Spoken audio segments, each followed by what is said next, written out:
ہند میں انوکھا مرکز تحفظ دین، یہ دل کا ترجمہ ہے مرکز تحفظ دین۔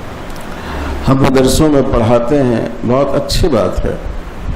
مولانا عبدالقوی صاحب نے ابھی فرمایا کہ جو لوگ مدرسین ہیں ان کو اپنے کاموں سے ہٹایا نہیں جائے۔ واقعی اس کی ضرورت ہے، اچھے مدرسین بہت کم ہیں، لیکن بعض دفعہ ایسی نوبت آتی ہے کہ اگر آپ اپنے مدرسے میں بخاری پڑھا رہے ہیں اور آپ کے پڑوس میں کوئی مسلمان مرتد ہو رہا ہے، تو کیا اس کا جواز ہوگا؟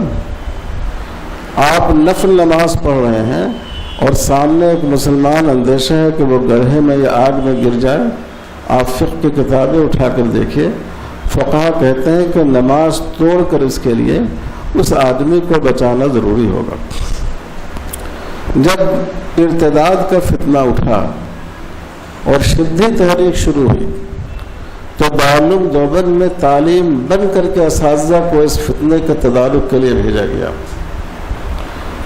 یہ تو حقیقت ہے، یہ صحیح ہے کہ مدرسین کم ہیں، ان کو ان کاموں میں مشغول رکھنا چاہیے۔ اس زمانے میں علماء کم تھے، اب علماء کی بڑی تعداد تھی۔ ان دونوں کاموں کو کرنے کے لیے تدریس میں خلل نہیں آئے اور فتنہ ارتداد کا مقابلہ ہو۔ آج کے دور میں یہ صورت ہو سکتی ہے کہ ہر مدرسہ اپنے ہاں ایک شعبہ تبلیغ قائم کرے۔ آپ اپنے مدرسے میں 20 استاذ رکھتے ہیں، آپ یہ مان کر چلیے کہ آپ کے ہاں 22 استاذ ہیں، 20 استاذ تدریس کا کام کریں، 2 آدمی تبلیغ کا کام کریں۔ اس طرح ہم ان دونوں چیزوں کو جمع کر سکتے ہیں، لوگوں کے ایمان کی حفاظت بھی ہو اور ساتھ ہی ساتھ مدارس جو ہماری بنیاد ہے اور تعلیم جو ہمارے لیے اصل ہے، جس کے ذریعے ہمیں افراد حاصل ہوتے ہیں، وہ کام بھی رکنے نہیں پائے۔ مستقل ادارہ اگر آپ اس کے لیے قائم کریں گے تو اس میں بڑی مشکلات پیدا ہوں گی، بہت سے سوالات پیدا ہوں گے۔ زکوٰۃ کا مصرف یہ ہے یا نہیں ہے؟ جب آپ کسی کے پاس جائیں گے، لوگ کہیں گے، جو عوام کی نفسیات ہیں کہ مولوی صاحب آپ کے یہاں کتنے بچے حفظ کرتے ہیں، ابھی تک کتنے طلبہ حافظ مولوی بنے؟ اب عوام کو یہ سمجھانا کہ اس کام کی کیا اہمیت ہے، یہ مشکل بات ہوتی ہے۔ تو ہمارے بڑے مدرسوں میں موجود ہے، دارالعلوم دیوبند میں شعبہ تبلیغ ہے، جامعہ مظاہر علوم سہارنپور میں شعبہ تبلیغ ہے، ہماری تعلیم کا بڑا حصہ جامعہ رحمانی میں ہوا، وہاں شعبہ تبلیغ ہے۔ تو ہم اگر اپنے مدرسوں میں اس پیمانے پر شعبہ تبلیغ قائم نہ کریں، لیکن 1-2 آدمی خاص اس مقصد کے لیے اگر ہم مقرر کر لیں تو اس فتنے کا ہم بڑی آسانی سے مقابلہ کر سکتے ہیں۔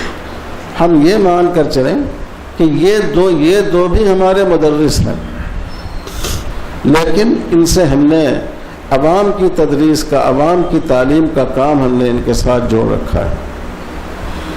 اگر جمعہ میں کی خطابت میں علماء اس موضوع کو اختیار کر لیں، مدرسے اپنے سالانہ جلسوں میں ان موضوعات پر گفتگو کرائیں اور مدارس اپنے یہاں شعبہ تبلیغ قائم کر لیں، بہت آسانی سے آپ اس فتنے کا مقابلہ کر سکتے ہیں۔ اللہ تعالیٰ کا شکر احسان یہ ہے کہ اللہ نے اس امت کے دل میں علماء کی محبت رکھی۔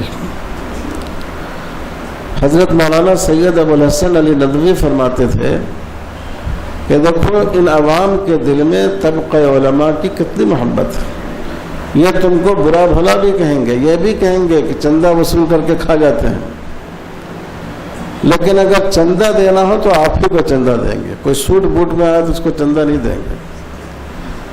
یہ ہمارے بزرگوں کی محنت کی وجہ سے اور اللہ کی طرف سے اس خطے میں دین کی حفاظت کا ایک غیبی نظام ہے کہ حالانکہ ہم میں واقعی بہت کمزوریاں ہیں، لیکن چونکہ اللہ کی طرف سے اس دین کا بقا مقدر ہے اور اس دین کے باقی رہنے کے لیے علماء اور عوام کا رابطہ ضروری ہے، اس لیے اتنی کمزوریوں کے باوجود عام مسلمانوں میں علماء کی محبت پائی جاتی ہے۔ تو اس لیے یہ ہمیں اس فریضے کی اہمیت کو سمجھنا چاہیے اور مدرسوں کو اس کی طرف پوری توجہ کرنی چاہیے۔ ہے ہند میں انوکھا مرکز تحفظ دین،